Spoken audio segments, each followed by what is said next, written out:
Ecco la pesca in polvere. Un ingrediente naturale e fruttato, perfetto per rendere i dolci più profumati, morbidi e originali.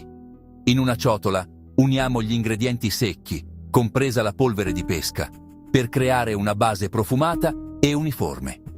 Aggiungiamo gli ingredienti liquidi e mescoliamo delicatamente fino a ottenere un impasto morbido, liscio e leggermente dorato.